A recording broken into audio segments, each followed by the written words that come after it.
How are renewed hostilities between the United States and Iran changing the security landscape, not just in the Middle East, but around the world? The answer lies in a series of rapid-fire events that are redrawing alliances and fueling instability far beyond Tehran or Washington. Yesterday, U.S. forces struck Iranian boats and missile launch sites in southern Iran. American officials say these strikes were in direct response to attempted mine-laying operations, actions the Pentagon describes as self-defense. This isn't just a tactical skirmish. The confrontation signals a volatile new chapter, where short-term clashes risk sparking long-term escalation. For a brief moment, diplomatic hopes flickered. President Trump stated over the weekend that a peace agreement with Iran had been largely negotiated. Yet in the days that followed, optimism faded. President Trump and other White House officials lowered expectations for an imminent resolution. U.S. sanctions, a core sticking point, remained firmly in place. Iran, for its part, pushed for the release of its frozen assets held abroad and outlined plans to negotiate reopening the Strait of Hormuz within 1 month. Both sides signaled willingness to talk, but their demands grew sharper. The U.S. insists Iran must destroy its enriched uranium as a condition for any agreement. Iran wants relief from U.S. sanctions before making any concessions. This diplomatic impasse is not happening in a vacuum. Israel, facing a deeply uncertain security environment, has made clear its skepticism about any potential agreement.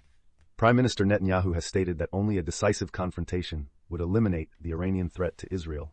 Israeli officials warn that, even if a deal emerges, Iran would retain its missile arsenal and maintain ties with proxy groups such as Hezbollah in Lebanon. For many in Israel, the risk of renewed conflict remains ever present, a constant calculation in a region where threats feel existential. As tensions between the U.S. and Iran escalate, the shockwaves ripple outward. The administration's focus on Iran has diverted diplomatic energy from other flashpoints, most notably Russia's war in Ukraine. Negotiations to end the war have stalled. There are new economic consequences as well. To address energy shortages during the war with Iran, the U.S. has eased some sanctions on Russian oil exports, a move with its own set of geopolitical trade-offs. The risks multiply. Each step toward confrontation with Iran increases uncertainty across multiple fronts. U.S. demands for nuclear dismantlement clash with Iranian calls for sanctions relief. Israeli leaders voice deep reservations, while global energy markets grow more volatile. The prospect of a broader conflict looms, and with it, the potential for alliances and rivalries to shift in unpredictable ways.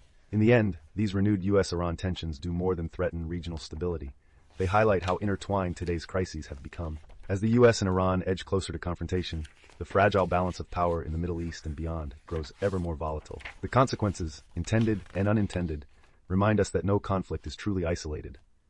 Each move on this grand chessboard can undermine prospects for peace far beyond the immediate battlefield, shaping the world's security for years to come. The stories that define tomorrow are already unfolding today. Subscribe to Today in Context for clear, grounded analysis of the events shaping our world, one story at a time.